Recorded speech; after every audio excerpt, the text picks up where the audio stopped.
Fancy garment and kids mall, sherwani, coat pant, 3 piece, suiting, shirting, tailoring, बच्चे और बच्चियों के लिए कई सारे कपड़ों की वैरायटियां। हमारा पता आयशा नगर पुलिस स्टेशन के सामने, हजार खोली, मालेगांव। प्रोप्राइटर चांद खान।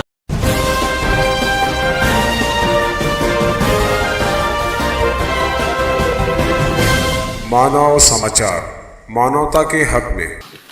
अध्यक्ष महोदय, मालेगांव प्राइवेट बिजली कंपनी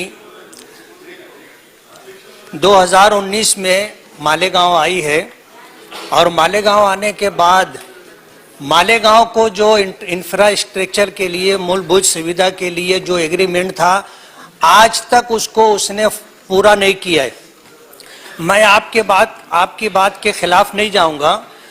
एमएसईबी बोर्ड ने MERC के अंदर जो पूरे महाराष्ट्र में 67,400 करोड़ रुपए का खसारा बता करके पूरे महाराष्ट्र के तमाम बिजली कंज्यूमरों से ₹2.55 पर यूनिट इजाफी बिल डिमांड की है।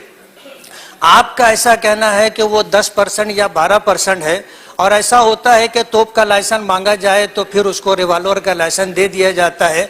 लेकिन मैं आपके बात के खिलाफ नहीं जा रहा हूं। हमारी जानकारी ऐसी है कि 37% की उन्होंने डिमांड की है, और जो कारण उन्होंने बताया है कि कोरोना काल में जो बिजली ज़ाई हुई है उसकी वजह से नुकसान हुआ है। सर, मेरा आपसे ये कहना है कि कोरोना काल सिर्फ महाराष्ट्र के लिए नहीं था, पूरे देश के लिए, बल्कि पूरे वर्ल्ड के लिए था।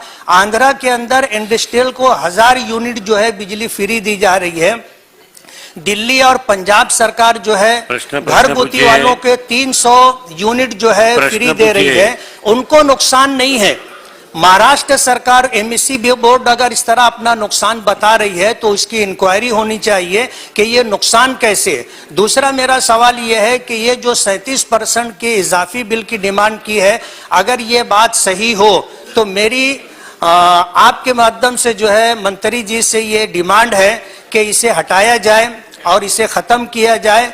ये जो नुकसान कोरोना काल में हुआ है, अगर ये इजाफी बिल लगाया जाएगा तो फिर और भी ज्यादा लोगों को नुकसान होगा। मेरी गुजारिश ये है कि इस तरह की इजाफी बिल को खत्म किया जाए। धन्यवाद।